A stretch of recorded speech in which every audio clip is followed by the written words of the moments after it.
jõudnud nüüd üle kivide ja kändude Barcelona lennujaama, kus ma joon McDonaldsis õlut. Ilma gluteenita õlut lõpuks. See on selline väike eelis.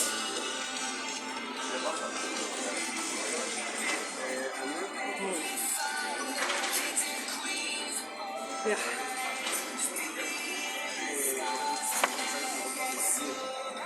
Ma mäletan, ma nüüd olin Eestis, oli mingi kraan ja ma mõtlen, miks õlut ei tule, miks on mingi vesi ja mingi Coca-Colad ja värgid, et kus on õlu. Siis ma taipasin, ma olen Eestis. Aga jah.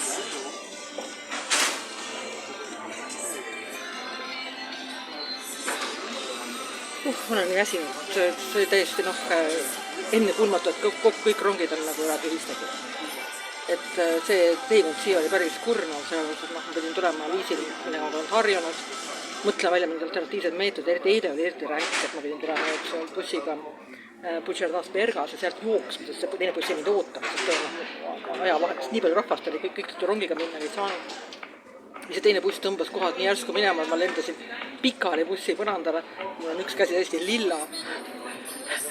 Siis olin Manresas, eks ju, Manresas pidin tulema, seal on need Kataloonia oma see autonoomne see pool metroo, pool rong ka. Sellega sain siis Barcelona lähistele, kus on ühendus metrooga, mis toob lennujaama. Aga Renfet enam ei ole. Jumal, oleks ma seda teadnud. Aga tegelikult ma ei teadnud, mul on hea meel, et ma sünnikaal sain käia. Jalgsi läksin Uuri ja sealt Uurist mööda salakaubavedajate teed, vana salakaubavedajate teed läksin Liiviasse ja mul selle oli nii hea meel.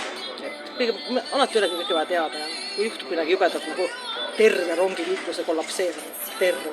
Seda juhtub mitte kordagi. Kui mina elasin siin, siis mõnikord oli jama, mingi seoses ilmaga pandi osaliselt olid mingid rongid puudu või olid streigid, mis olid ka osaliselt puudu. Aga sellist kollapseerumist nagu praegu on, pole mitte kunagi vist on. Et see on